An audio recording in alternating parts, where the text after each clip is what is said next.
দেশে ফিরতে লন্ডনের হিথ্রো বিমানবন্দরে বেগম জিয়া বিদায় জানাতে প্রবাসী নেতাকর্মীর ভিড়। এসএসসি পরীক্ষার্থী থাকায় সড়কে জট তৈরি না করে অভ্যর্থনা জানানোর নির্দেশ।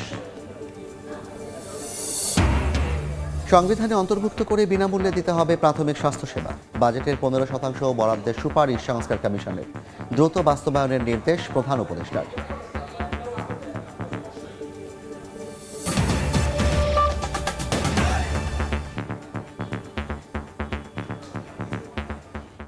জনপদের সময়ের সঙ্গে আছি আমি জাফর স্যার।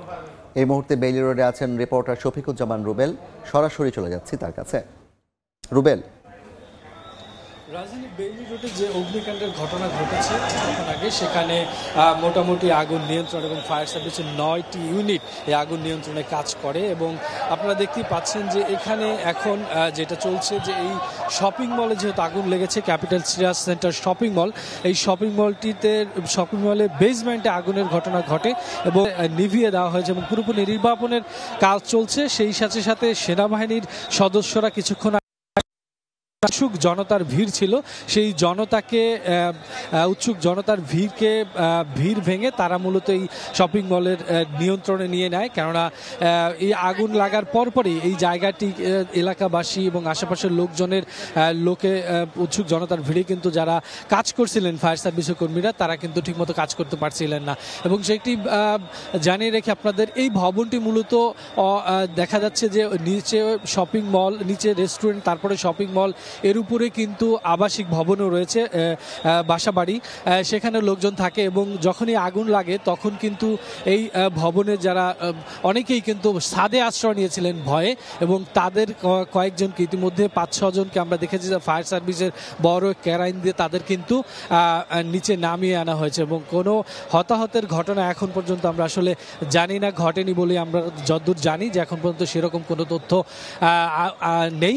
তবে আগুন নিয়ন্ত্রণে পুরোপুরি নির্বাপনের কাজ চলছে এবং ফায়ার সার্ভিসের সবগুলি ইউনিট এখন পর্যন্ত এখানে রয়েছে। এবং প্রশাসনের যারা পুলিশ সদস্য এবং সেনাবাহিনীর সদস্য, তারা কিন্তু এখানে যে গ্যাদারিং আছে, বিশেষ করে উৎসুক জনতার ভিড়, সেই জনতার ভিড় নিয়ন্ত্রণে কাজ করছে এবং কাউকেই এই মলের কাছাকাছি আসতে দিচ্ছে না, যাতে মলের কোনো ক্ষয়ক্ষতি না হয়। অনেক দোকানপাট রয়েছে, সেই দোকানপাটের জন্য ধরনের ক্ষয়ক্ষতি যাদের না হয়, আর্থিক ক্ষয়ক্ষতি, সেগুলো যাতে নিয়ন্ত্রণ করা যায়, সেই জন্য কিন্তু আপনারা দেখতে পাচ্ছেন যে পুরো ব্যারিকেড দিয়ে এই লোকজনকে দূরে সরিয়ে দেওয়া হয়েছে এবং পুরোপুরি নিয়ন্ত্রণ প্রশাসনের লোকজন এই ভবনটি, শপিং মলটি নিয়ন্ত্রণ নিয়ে নিয়েছে। এবং কিছুক্ষণের পরেই হয়তো বা ফায়ার সার্ভিসের পক্ষ থেকে আমাদেরকে ব্রিফ করে জানানো হবে যে ভিতরে কি ধরনের ক্ষয়ক্ষতি হয়েছে। কারণ আমরা যখন আসি তখন আমাদের কিন্তু ভিতরে প্রবেশ করতে দেওয়া হয়নি, কেননা পুরো মলটি যেহেতু বেসমেন্টে আগুন লেগেছে এবং পুরো মলটি এখন প্রশাসনের নিয়ন্ত্রণে, কাউকে আসলে ভিতরে ঢুকতে দিচ্ছে না।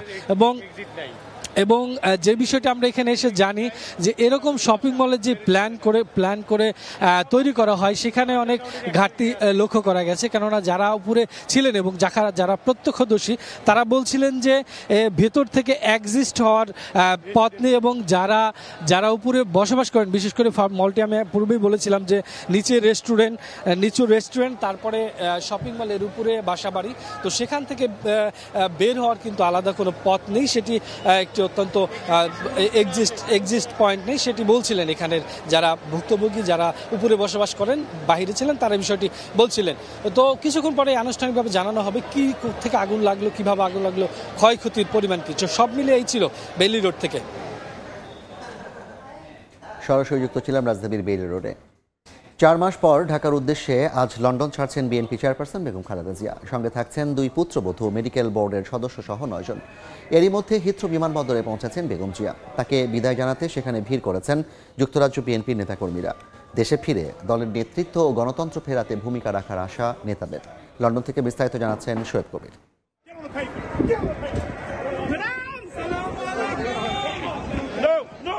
দীর্ঘ 4 মাস চিকিৎসা শেষে লন্ডনে বড় ছেলে তারেক রহমানের বাসায় ছিলেন বেগম খালেদা জিয়া। এবার দেশে ফেরার পালা। বাংলাদেশ সময় রাত 10টার পর লন্ডনের হিথ্রো বিমানবন্দর থেকে রওনা হবেন বিএনপি চেয়ারপারসন।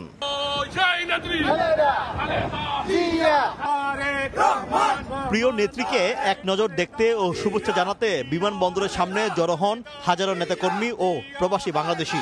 উনি যাচ্ছেন দেশে, আমরা খুবই খুশি, আমি আনন্দিত। আমরা সবাই এখানে এসেছি ম্যাডামকে একটু ফেয়ারওয়েল জানার জন্য। আল্লাহর কাছে দোয়া করি আমাদের ম্যাডামকে যেন সুস্থ মতে বাংলাদেশে পৌঁছতে পারে, বাংলাদেশের জনগণের মাঝে সে ফেরত যেতে পারে। লন্ডন থেকে বিদায়ের আগের দিন রোববার ব্রিকলেন মসজিদে বেগম জিয়ার জন্য বিশেষ দোয়া মাহফিলের আয়োজন করে যুক্তরাজ্য বিএনপি। বাংলাদেশের লোকজন ওনার জন্য উদ্গ্রীব হয়ে বসে আছেন। দেশনায়ক বেগম খালেদা জিয়া আগের চেয়ে আলহামদুলিল্লাহ অনেক সুস্থ। উনি দেশে গিয়ে আবার সেই গণতন্ত্র রক্ষার্থে উনি যথেষ্ট ভূমিকা পালন করবেন। বেগম জিয়ার সঙ্গে দুই পুত্রবধূ, মেডিকেল বোর্ডের সদস্য সহ যুক্তরাজ্য বিএনপি সভাপতি এম এ মালেক ও সাধারণ সম্পাদক কয়সর এম আহমদও দেশে ফিরছেন। দীর্ঘ 4 মাস লন্ডনে চিকিৎসাধীন বেগম খালেদা জিয়া নেতাকর্মীদের সাথে কোনো সভা সমাবেশে আনুষ্ঠানিকভাবে অংশগ্রহণ করেননি। প্রিয় নেত্রীকে বিদায় জানাতে যুক্তরাজ্যের বিভিন্ন শহর থেকে লন্ডনে জড়ো হয়েছেন হাজারো নেতাকর্মী। শোয়েব কবির, সময় সংবাদ, লন্ডন।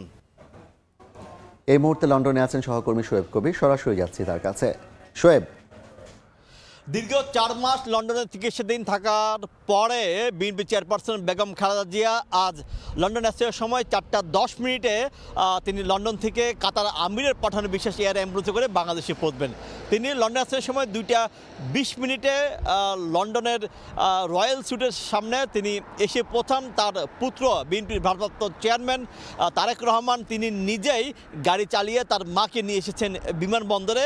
তারা বর্তমানে বিমানবন্দরের রয়্যাল সুটে সেখানে অবস্থান করছেন এবং আর কিছুক্ষণ পরে ঠিক 1 ঘন্টার মধ্যে হয়তো ধারণা করা হচ্ছে, 1 ঘন্টা পরে হয়তো ধারণা করা হচ্ছে আপনার এই যে বিমানটি সেটি করে তারা লন্ডন ত্যাগ করবেন এবং কাতারে 1 ঘন্টা যাত্রা বিরতির পর আগামীকাল বাংলাদেশ স্থানীয় সময় 10:30টার দিকে সেই বিমানে করে ঢাকায় পৌঁছানোর কথা রয়েছে। আমরা যেটি দেখেছি যে গাড়ি যে বহর দেখেছি, বেশ কয়েকটি গাড়ি বহরে, এবং প্রথম যে গাড়িটি চালিয়ে এসেছিলেন বিএনপির ভারপ্রাপ্ত চেয়ারম্যান তারেক রহমান, সেখানে আমরা দেখেছি তার সহধর্মিণী ডাক্তার জোবাইদুর রহমানকে আমরা সাথে দেখেছি এবং বিএনপির তার মাকে আমরা দেখেছি ছিলেন এবং এর সাথে কিন্তু সফরসঙ্গী হিসেবে আরও রয়েছেন যে আরাফাত রহমান কোকর, যে স্ত্রী সৈয়দা শামিলা রহমান, তিনিও কিন্তু এই যে সফরসঙ্গী হিসেবে রয়েছেন। একই সাথে যুক্ত হয়েছেন যুক্তরাজ্য বিএনপির যিনি সভাপতি এম এ মালেক এবং যুক্তরাজ্য বিএনপির সাধারণ সম্পাদক কয়সর এম আহমদও রয়েছেন সফরসঙ্গী তালিকায়। একই সাথে বেগম জিয়ার ব্যক্তিগত কর্মকর্তা যারা রয়েছেন, যারা বাংলাদেশ থেকে এসেছেন, একই সাথে যারা চিকিৎসক রয়েছেন তারাও কিন্তু রয়েছেন এবং এই যে এখানে লন্ডন হিথ্রো বিমানবন্দরের টার্মিনালে আসার পরে শত শত নেতাকর্মী তাদের নেত্রীকে দেখার জন্য সকাল থেকে অপেক্ষা করছিলেন এবং তাদের নেত্রীও হাত নাড়িয়ে এখানে অপেক্ষামান যারা নেতাকর্মী রয়েছেন তাদেরকে অভিনন্দন জানিয়েছেন, শুভেচ্ছা জানিয়েছেন। নেতাকর্মীরা বলছেন যে বাংলাদেশের যে গণতন্ত্রের কে আরও সুসংগত করার জন্য নেত্রী হয়তো দেশে গিয়ে দলকে সঠিকভাবে এবং আরও সক্রিয়ভাবে নেতৃত্বে থাকবেন। আমরা জানি যে বেগম জিয়া দীর্ঘদিন ধরে লিভার সিরোসিস, কিডনি এবং সহ নানা ব্যাধিতে তিনি ভুগছিলেন এবং সেই চিকিৎসার জন্য তিনি লন্ডন এসেছিলেন। সরাসরি যুক্ত ছিলাম যুক্তরাজ্যের লন্ডন থেকে। বেগম খালেদা জিয়ার লন্ডন থেকে দেশে ফেরা উপলক্ষে বিশেষ নির্দেশনা দিয়েছে ডিএমপি। এদিকে কাল এসএসসি পরীক্ষা থাকায় নেতাকর্মীদের সড়কে জট তৈরি না করে অভ্যর্থনা জানানোর নির্দেশ দিয়েছেন বিএনপি মহাসচিব। বিকেলে ডিএমপি কমিশনার শেখ মোহাম্মদ সাজ্জাদ আলী স্বাক্ষরিত বিজ্ঞপ্তিতে বলা হয়, কাল সকালে বেগম খালেদা জিয়া বিমানবন্দর থেকে গুলশানের বাসভবনে যাবেন। তাই সকাল থেকে দুপুর পর্যন্ত জনসাধারণকে গুলশান, বনানী থেকে এয়ারপোর্ট পর্যন্ত রাস্তায় অবস্থান না করে ফুটপাতে অবস্থান করার অনুরোধ করা হয়। হজযাত্রী সহ ওই এলাকার এসএসসি পরীক্ষার্থীদের হাতে সময় নিয়ে বাসা থেকে বের হতে বলা হয়েছে। এদিকে কাল নেতাকর্মীদের সড়কে জট তৈরি না করে বেগম জিয়াকে অভ্যর্থনা জানানোর নির্দেশ দিয়েছেন বিএনপি মহাসচিব।